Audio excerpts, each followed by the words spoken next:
Quiet quitting, the viral TikTok trend that has gotten millions of views, has been defined as doing the bare minimum at work in an effort to find better work-life balance.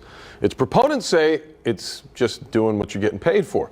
Critics say this is a recipe for disaster for workers who could stunt their own professional development.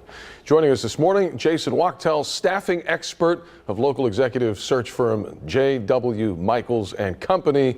We're going to talk a little bit more about this quiet quitting trend. Jason, good morning. How you doing? I'm doing great. Thanks for having me. So, why do you think this? And I guess first question: did I define that right? Quiet quitting. It's doing the bare minimum.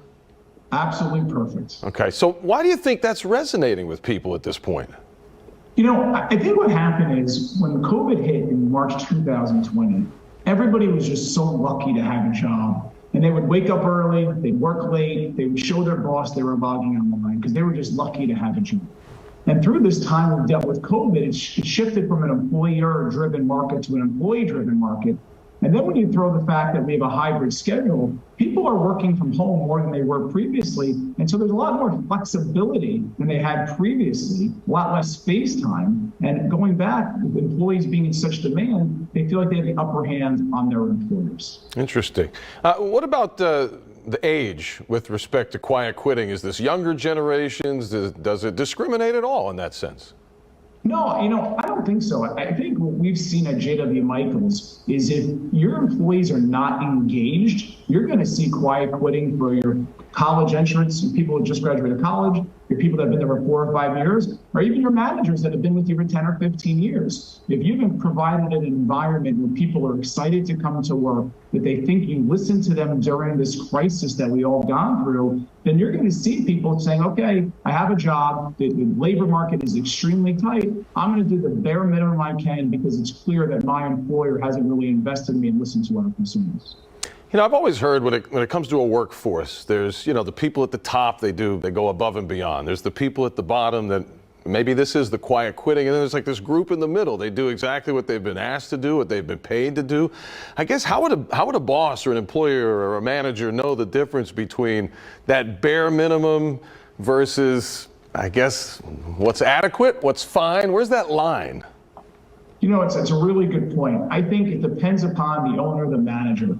If a manager or owner is really in touch with their business and their employees, they should get a sense that their employees are doing the bare minimum. Whether it's you send an email, it takes some people hours to get back, where previously it would take 10 or 15 minutes. You know, if people are logging off at 5 o'clock instead of before they were pushing to 6:30 or 7, there's a lot of tail signs that make it very obvious if someone's going above and beyond or versus the minimum they can do. And when somebody does the minimum they can do, it should not only does it hurt the employer, it hurts the employee for their future, you know, employment and growth. That's a good point. So let's go to that side of things then, from the worker side.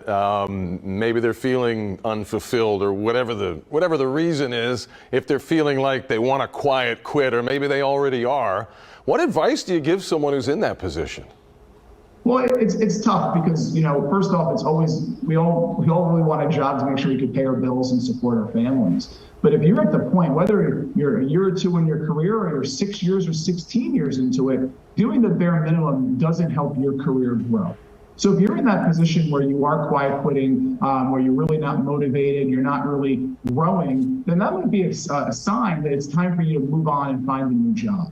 So if you're in a position where you really don't have the passion for what you're doing, well, then I think it's a sign that you really need to start looking for new employment and find that opportunity that shows a career growth that compensates you the way you want to be compensated, but also allows you to grow in the future, because being stagnant at the workplace is probably one of the worst things you can do for your future. Yeah, no kidding. Really, at any age, I think nobody wants to be unfulfilled to that degree where they think quietly quitting is the answer. Jason, how can the folks get in touch with you? Great. Well, our email address, J.W. Michaels, is www.jwmichaels.com. We have contact information on the website, and we're happy to help and guide employers or employees during what it really is an amazing time for candidates to look for new employment. Yeah, it's you know, anytime we go through these transitions, I tend to be a little bit optimistic, I guess, as there's probably a lot of opportunities out there, many that people probably haven't even thought of yet, which is another great reason why folks like you being out there is helpful. Jason, thanks for your time today. Really appreciate it. My pleasure, and thank you for having me. All right, Jason Wachtel, staffing expert with J.W. Michaels and Company. And good luck to all the workers out there.